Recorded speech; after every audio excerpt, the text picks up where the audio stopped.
the sea back by a strong east wind.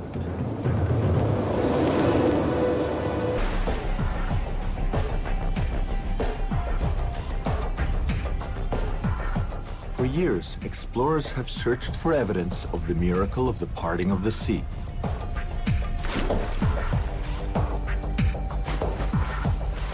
Director Tim Mahoney searched the globe for the world's leading archaeologists from Egypt, the Sinai, and Saudi Arabia. He also interviewed scientists specializing in DNA archaeology, bone analysis, coral analysis, and geography, uncovering startling new evidences of the Exodus that are reshaping our understanding of these ancient events. The filming of this investigation lasted 7 years and involved Dr. Leonard Moeller, a DNA research scientist who investigated the biblical accounts with a uniquely scientific approach. For Dr. Moeller, it began in 1995 when he joined others to investigate the claims of the Exodus, looking for physical evidence on the bottom of the Red Sea. They were searching for chariot wheels encrusted in coral. The hypothesis is that the biblical text from the book of Exodus is a true historical document. And this text contains clear clues concerning the route of Exodus, which has led us to this location at the Red Sea. Egyptian army, overturning chariots, drowning all the horses and soldiers.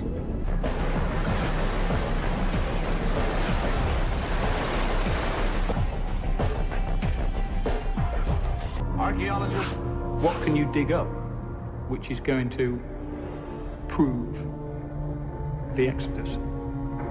What would you have to find in order to prove the Exodus?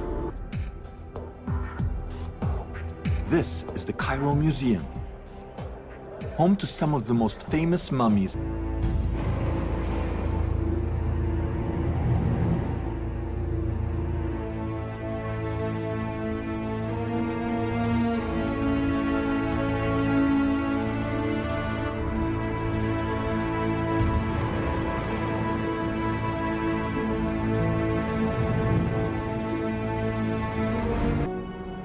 Here is the man who confronted Moses.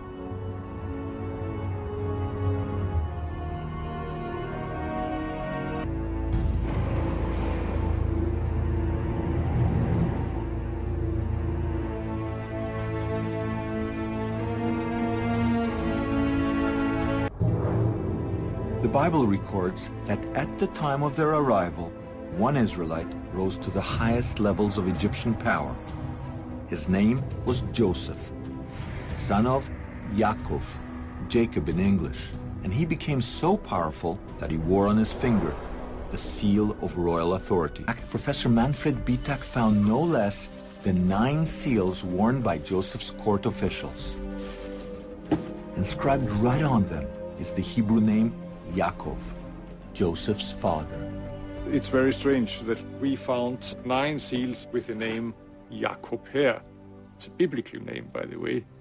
The original was probably mounted on a ring worn on the finger, and this gives us a new puzzle.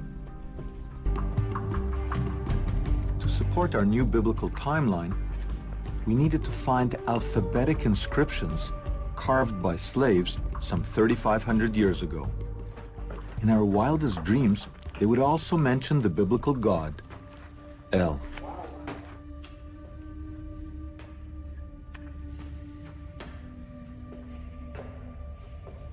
And sure enough, there are slave inscriptions here, and one of them records a 3,500-year-old cry. El, save me. This is the writing of a slave who worked in this mine. You can still see the chisel marks, which were part of the forced labor that the author of this inscription was involved in. And he wrote his cry to God, saying, "Help me, don't forget me."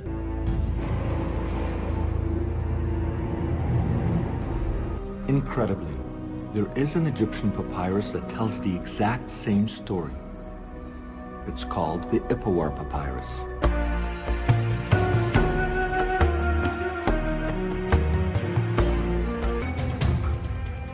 No one has ever been allowed to film at Avaris. To get there, we needed the cooperation of the Egyptian authorities. The more we investigate, the more we discover that the biblical stories regarding Exodus are reliable. Devastation wrought by the 10 plagues. Pharaoh relented and freed the Hebrews. As the Hebrews began the exodus out of Egypt, the Bible says that Pharaoh changed his mind and chased after them.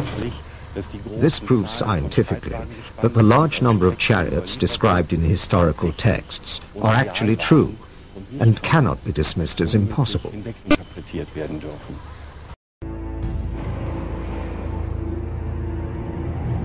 Allowed the abomination of the gods, the immigrants, to depart, the earth swallowed their footsteps. This was the directive of the primeval water, who came one day unexpectedly. The shows that the story of Moses and the Exodus can no longer be dismissed as the figment of a scribe's imagination. But this leaves one final question. How did the Bible get so many of its facts right? Explain why the archaeological record matches so well the biblical accounts.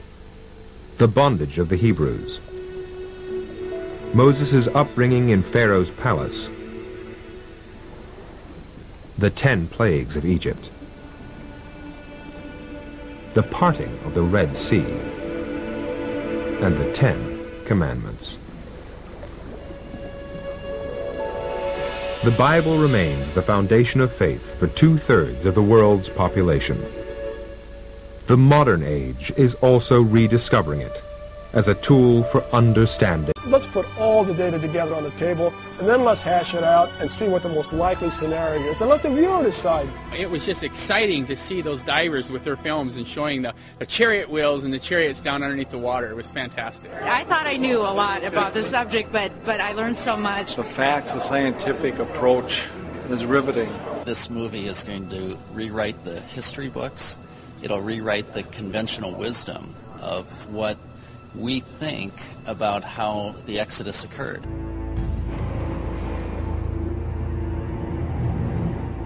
סופרים, היסטוריונים מצרים, כתבו מאמרים בנושא הזה שלקחו בני ישראל מהמצרים לפני יציאתם לסיני. והסופרים ההיסטוריונים האלה אמרו שאנחנו רוצים פיצוי ויש אסמכתה לזה כי זה מעוגן בתורה שבני ישראל הלוו תכשיטי זהב מהמצרים כדי לחגוג ולהחזיר אותם, אבל לא החזירו. אז הגיע הזמן לבקש את הפיצויים, כן? והם מסתמכים על מה שכתוב בתורה.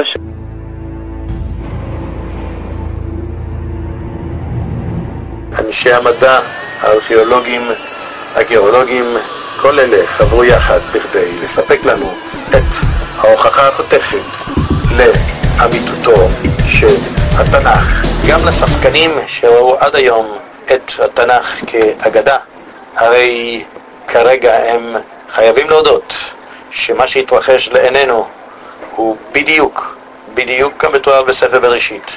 הן בגודלה של הטבע בצורה מדויקת הוכח שזה בדיוק 300 אמה, 150 מטר, הן במיקום של הטבע שמתואר בתנ"ך כהרי ערערת בטורקיה, בדיוק שם במקום הזה התגלו הממצאים. I hope to prove that the underground structure is in fact that of a boat. העדות ההיסטורית שמלפני אלפי שנה מתאמתת היום במעבדות. מעבדות המחקר המודרניות ביותר, עם רדארים משוכללים ביותר, עם החקירות והבדיקות המדעיות שמאשרות אחת לאחת את הנאמר בתנ"ך. Royal Egyptian cubit which he was familiar with and we believe used in giving the dimensions of the ark is 20.6 inches and 300 of those is exactly. כאן אנחנו רואים כתבות בעיתונות העולם על תיבת נוח. הכתבות האלה שמאשרות את המחקרים ואת הגילויים המדהימים שעשו רעידת אדמה בעולם. האם אתם מאמינים שתיבת נוח קיימת, או שזה נשמע כסיפור אגדות? Could the legend that sounds like a fairy tale really become proven fact? Well, the search has been going on since biblical times. And in a moment, you're going to meet some people who are positive they have found the ark. Now, we know such claims have been made before. But a few months ago, these people came to 2020 with some new and intriguing scientific findings. We followed them to the mountains of eastern Turkey. And what you'll see is a bizarre adventure with a host of unlikely characters. Tom Gerald's story takes many twists and turns. החוקר כאן מראה לנו את ההר מרחוק, הר שמכוסה בשלג, השלג הזה שהצליח לשמר את האונייה עד היום הזה. מדידות, סימונים, אתם רואים את הבדיקות עם הרדארים המיוחדים. מדידות וסימונים נתנו תוצאות חד משמעיות על הצורה של תיבת נוח. This data does not represent natural geology. It's a man-made structure. These reflections are occurring very periodic, too periodic to be random natural site interface. בפניכם מדגם שחזור של תיבת נוח, וכאן אנחנו עוברים לראות בעיניים. יש פה אתר שממשלת טורקיה הקימה בכדי שמכל העולם כולו יוכלו להגיע ולראות ולצפות בממצאים המדעיים, בממצאית. והאימות של המידות, הגודל של התיבה הוא מדהים בדיוק כנאמר בתנ"ך. צילומי לוויין של האמריקאים שנעשו במשך שנים על שנים למטרות צבאיות, צילמו את האזור הזה. כעת משתחררים הצילומים האלה. Very unique object. It wasn't impressive to look at from a distance when we got up close to it. It had a lot of resemblance to wood. It was rock obviously, but it did look like hand-hewn beams. התחלנו לחפש. חיפשתי את התיבה הרבה זמן, אומר ראש צוות החוקרים שלנו, אבל הלב שלי החסיר פעימה.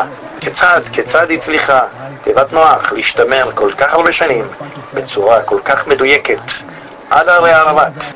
באמת, כיוון שזה סנסציה עולמית, גילויה של תיבת נוח בצורה כזאת מדויקת שמותאמת לסיפורי התנ"ך הביא לנו תגלית מדהימה.